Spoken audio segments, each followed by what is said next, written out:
using technology to aid police to go ahead and punish and round up people who might be, heaven forbid, not sheltering at home.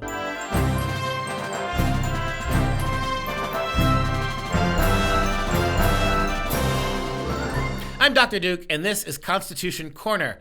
Well, we're seeing all sorts of odd constitutional threats during this unprecedented pandemic moment we're living through. It's a lot longer than a moment. And one of the things that I think is really interesting in regards to this is the levels of unconstitutional behavior.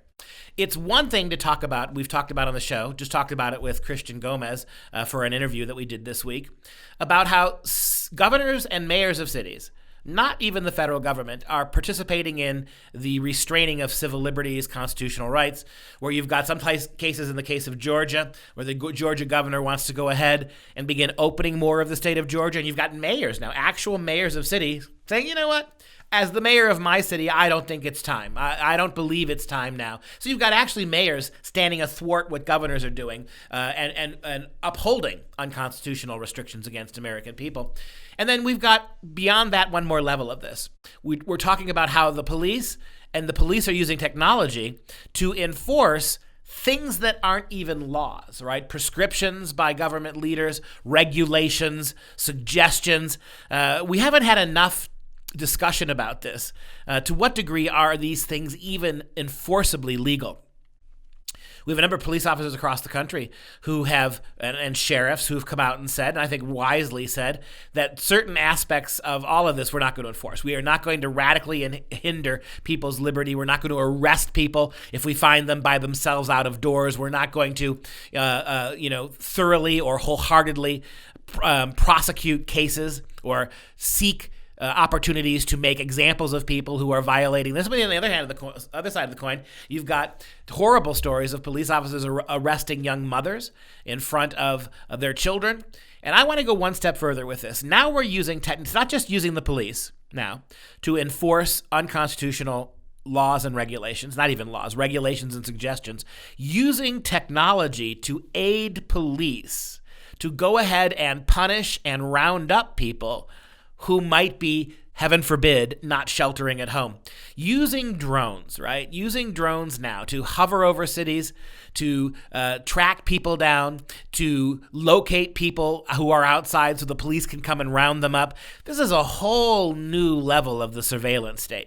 Stop and think for a moment that many of the drones that police officers are using were made in China. The Chinese government actually donated hundreds and hundreds of drones, sophisticated drones, to American police departments. Now, why do you think the Chinese government would do that? Why do you think the Chinese government, who is speaking terribly warlike things about the United States, accusing the United States of being primarily responsible for the virus, arguing that the United States has been as a failing democracy in the news today, on its last legs. Why do you think the great surveillance state in the world today outside of North Korea, the greatest surveillance state, China, is sending these drones? And we got to ask ourselves, too, clearly it would be unwise to assume that the Chinese weren't seeing some of the things in these drones that our local police officers are seeing. So we're using drones sent over here to spy on people by one of the great surveillance states in the world, not even asking questions about how are these drones perhaps furthering China's own surveillance of what goes on in this country. We know that they do it all the time. Surveillance and espionage made them rich off of American technology and American progress.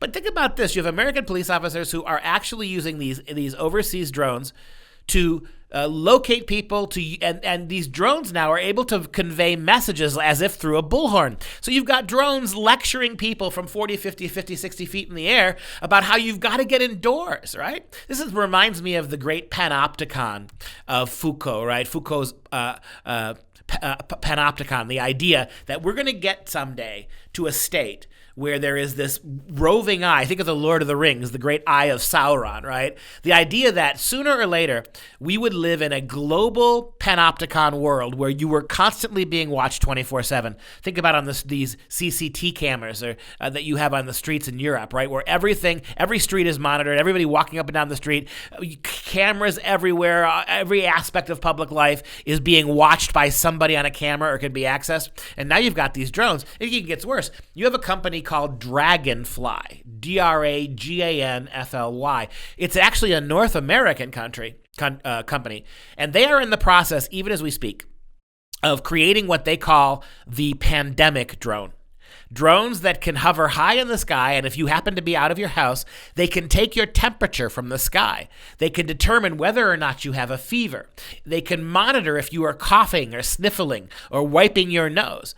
In other words, you're going to have these pandemic drones now who are going to be floating doctors, right? Demanding you cooperate or turn around, or who knows, instead of cop cars in the future, maybe they'll have ambulances trailing these zones. And so you're out by yourself you're walking the dog, and you, heaven forbid, your pollen allergy kicks in and you sneeze. Who's to say a group of EMTs aren't going to be right on you, right? Dragging you into an ambulance for the greater good of society. The American Constitution protects against this. So don't just know your Constitution, live it. This has been Liberty News Hour. As always, go to the New American for more information.